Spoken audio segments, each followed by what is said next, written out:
మనకి సంవత్సరంలో 24 ఏకాదశులు అయితే వస్తాయి కదా. అంటే నెలకి 2 ఏకాదశులు అయితే వస్తాయి. ఆ 24 ఏకాదశులలో ఈ ఉత్పన్న ఏకాదశి ఒకటి. ఇవాళ శనివారం బ్లాగ్ అండి. ఇది శనివారం అయితే మనకి ఏకాదశి అయితే వచ్చింది కదా. ఇది ఉత్పన్న ఏకాదశి అని అయితే అంటారనమాట. ఇవాళ అయితే శ్రీ మహావిష్ణువుకి అయితే పూజ అనేది చేసుకుంటారు. ఏకాదశి అంటే ఉపవాసము, జాగరణ అవన్నీ చేస్తారు కదా. ఏకాదశి వ్రతం పాటించేవారు అలాగే చేస్తారనమాట. నేను ఇవాళ ఏంటంటే సింపుల్గా పూజ అన్నది చేసుకుందామని చెప్పేసి అయితే ఎర్లీ మార్నింగ్ అయితే 4కి అయితే లేచానమాట. 4కి లేచి ఇల్లంతా కూడా ఇంకా తుడిచేసుకొని ఫ్రెష్ అయిపోయి, ఇంకా ముందు రోజు పెట్టిన పువ్వులు అన్నీ ఉంటాయి కదా, నిర్మాల్యం అంటాం కదా, ఇంకా వాటిని అన్నిటినీ కూడా తీసేస్తున్నాను అనమాట. ముందు రోజు మనం పెట్టిన పువ్వులు ఎర్లీ మార్నింగే తీసేయాలి, అలాగే ఉంచకూడదు అనమాట. లేదంటే దేవుళ్ళకి కొంచెం బరువైనట్టు అనిపిస్తుందంట. అందుకోసం అని చెప్పేసి ముందు రోజు పెట్టిన పువ్వులన్నీ కూడా ఎర్లీ మార్నింగే తీసేసేయాలి. ఇంక ఇక్కడైతే మొత్తం పువ్వులు ఇంకా ఒత్తులు అన్నీ ఉంటాయి కదా దీపపు కుందులో, అలా అన్నీ కూడా తీసేసి ఇంకా దీపపు కుందులు అన్నీ కూడా క్లీన్ చేసేసుకుంటున్నాను అనమాట. నేను డే బై డే అయితే క్లీన్ చేస్తానండి. అంటే 2 సెట్స్ అయితే దీపాలు ఉంటాయి. అందుకోసం అని చెప్పేసి 2 డేస్కి ఒకసారి అయితే క్లీన్ చేసుకుంటాను. ఇంకా థర్స్డే చేశాను, థర్స్డే ఫ్రైడే పెట్టేశాను. ఇంకా సాటర్డే మొత్తము 2 సెట్స్ దీపాలు, వాటి కింద ప్లేట్స్ అన్నీ కూడా పితాంబర వేసేసి శుభ్రం చేసేసుకొని టిష్యూ పేపర్తో అయితే ఇలా తుడిచేసుకుంటాను అనమాట. మనకి తడి ఆరిపోతే ఇలా డ్రై క్లాత్ తుడిచేసుకున్నామంటే ఇత్తడి కానీ వెండి ఏవైనా సరే మరకలు లేకుండా బ్లాక్గా కాకుండా నీట్గా కనిపిస్తాయి చూడడానికి. లేదంటే చారల్లాగా పడిపోయి బ్లాక్ అయిపోతాయి అన్నమాట. అలా కాకుండా ఉండాలంటే మనం ఏదైనా టిష్యూ కానీ డ్రై క్లాత్తో కానీ తుడిచేసుకుంటే బెస్ట్. ఇంక ఇక్కడ అన్నిటికీ కూడా కుంకుమ గంధం అయితే పెట్టేసుకుంటున్నాను అనమాట. ప్రతి ఒక్క దానికి కూడా పెట్టేసుకుని ఇలాగైతే అలంకరించేసుకున్నాను. ఇంకా తర్వాత ఇంకా పిండి దీపారాధన చేసుకుందాం అని చెప్పేసి బియ్యపిండి అయితే ఇక్కడ కలుపుకుంటున్నానండి. ఈ బియ్యపిండి అనేది నేను ఒకసారి అయితే గ్రైండ్ చేపించుకొచ్చుకుంటాను. మనము అంటే శుచిగా ఉన్నప్పుడు, అంటే తలస్నానం చేసి ఇంకా ఏమి వాష్రూమ్ అలా వెళ్ళకోకుండా ఉంటాం చూడు, ఆ రోజు మార్నింగే బియ్యం అయితే ఒక 2-3 టైమ్స్ వాష్ చేసేసి ఇంట్లోనే చల్లగాలికి అయితే ఆరబెట్టేసుకొని తర్వాత అయితే నేను గ్రైండర్ అంటే మిషన్కి అయితే పంపిస్తానమాట. అలాంటి బియ్యపిండే దీపాంతులకు అనేది వాడతాను. మామూలుగా అయితే ఈ బియ్యపిండి అంటే మామూలుగా మనకి మంత్లీ పీరియడ్స్ వస్తాయి కదా, అటువంటప్పుడు కూడా టచ్ చేయకోకుండా అయితే పక్కన పెట్టేసుకుంటాను. ఇంక ఇక్కడ 2 దీపాంతులే చేసుకుంటున్నానండి. మామూలుగా అయితే పిండి దీపారాధన వెంకటరామ స్వామి కంటే 7 దీపాలు పెడతారు. నేను ఇవాళ అయితే 2 దీపాంతులే పెడుతున్నాను అనమాట. దాంట్లో కొంచెం బెల్లము, ఆవు పాలు, ఆవు నెయ్యి అయితే వేసేసి ఇలాగ 2 దీపాంతులు అయితే చేసేసుకున్నాను అనమాట.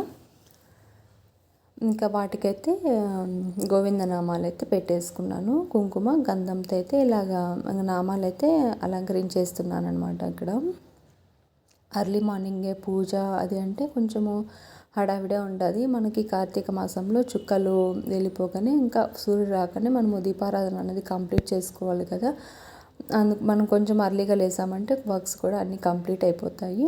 ఇంకా తర్వాత ముందు రోజు అయితే కొన్ని పువ్వులు తులసిమాల తెప్పించాను అనమాట. ఇంకా వెంకటరామ స్వామికి అయితే వేద్దామని చెప్పేసి తులసిమాల అయితే తెప్పించేసి ఇలాగైతే అలంకరించేసుకుని దీపాలని ఇలాగ అరేంజ్ చేసేసాను. ఇంకా తర్వాత బయట అయితే గడప అన్నది ముందు రోజు అయితే క్లీన్ చేసి పెట్టినాను. ఇంకా వాటికైతే పసుపు అనేది రాసేస్తున్నాను అనమాట. మన గడపకు పసుపు శుక్రవారము, ఎక్కువగా సోమవారం అయితే రాస్తానండి. ఇంక ఇవాళ ఏకాదశి అని చెప్పేసి ఇవాళ అయితే రాస్తున్నాను, శుక్రవారం అయితే రాయలేదు. ఇంక ఇక్కడ చక్కగా పసుపు అయితే గడపకి అలంకరించేస్తున్నాను అనమాట. పసుపు రాసేసి కుంకుమ బొట్లు అయితే పెట్టేస్తున్నాను. పసుపు కుంకుమ పెట్టేసిన తర్వాత మనకి బియ్యపిండి ఉంటుంది కదా, బియ్యపిండితో అయితే ముగ్గులాగా అనేది వేసేస్తున్నాను అనమాట. మనం బియ్యపిండి ముగ్గు కూడా బియ్యపిండి వాడితేనే మంచిది. బియ్యం పిండి వాడడం వల్ల కూడా చీమలు అవి ఆహారంగా దొరుకుతాయి అన్నమాట వాటికి, అది కూడా మనకి పుణ్యమే వస్తుంది. ఇంకా గడపకైతే ఇక్కడ బియ్యం పిండితో ఇలాగ లైన్స్ లాగా వేసేస్తున్నాను సింపుల్గా.